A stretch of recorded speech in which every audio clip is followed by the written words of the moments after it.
The Rugby Championship is back and it doesn't get bigger than New Zealand South Africa at Eden Park. Recent results and performances have been a bit disappointing for both. New Zealand, that loss against Argentina saw a lot of indiscipline. The backs weren't firing, and they'll want to get that right this week. For South Africa, that shock result at Ellis Park against Australia, they did right it a bit, bringing in some experience the next week in Cape Town. Both have got some injuries. South Africa seem to have had a few come back with Khaleesi rejoining, but for New Zealand, Cam Roygaard out and Cortez Ratimer means that they are struggling for 9 cover. Let's take a look at both sides. Starting with New Zealand, we've got Ethan de Groot, Cody Taylor, and Fletcher Newell making up that front row, experienced and consistent selection. Moving to the locks, we've got the captain Scott Barrett, and Tupou Vai moves in from 6 into the lock position. Wallace Satiti coming in at 8, moves Simon Parker to 6 and Adi Surveyor at 7. Wallace Satiti coming in to bring that ball carrying. We know that New Zealand struggled with that against the Los Pumas, so he's going to be brought in to bring that power in and see if they can get on the front foot. At 9, it's Finlay Christie providing cover for the injuries. This is a big opportunity for him. I thought he played well against Argentina. He seemed to be able to organise a team. He seemed quick on his feet.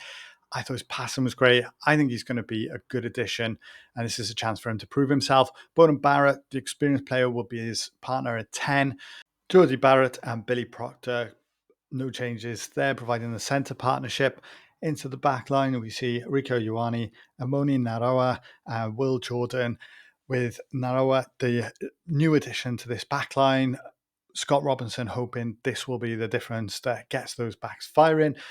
For the bench, it's a 5-3 split. Samisoni Taukeiaho will be looking to get more tries. He's had a fantastic start from the bench in recent games.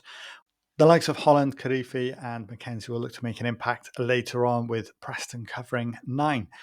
Overall, it's a strong starting 23 for the All Blacks.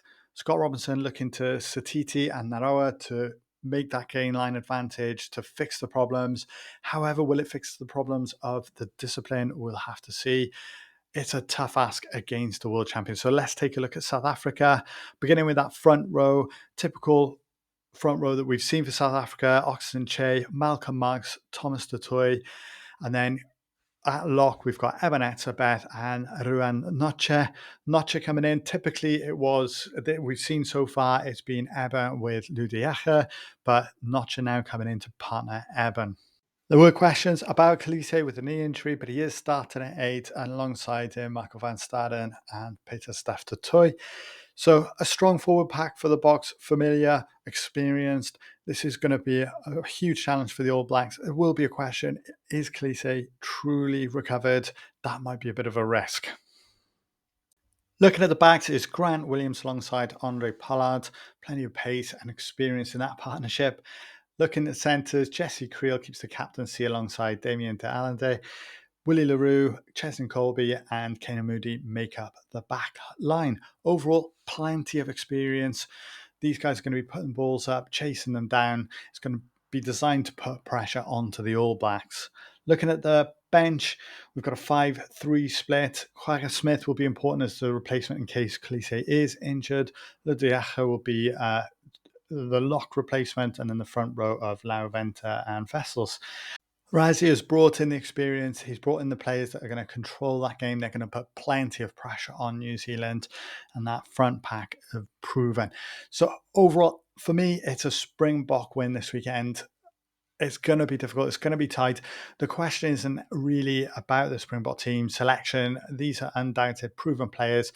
It's only if they're bringing through that experience. But that might be a question for another day. For this weekend, this is a strong Springbok team, and the challenge really will be on New Zealand to up their game to match this side.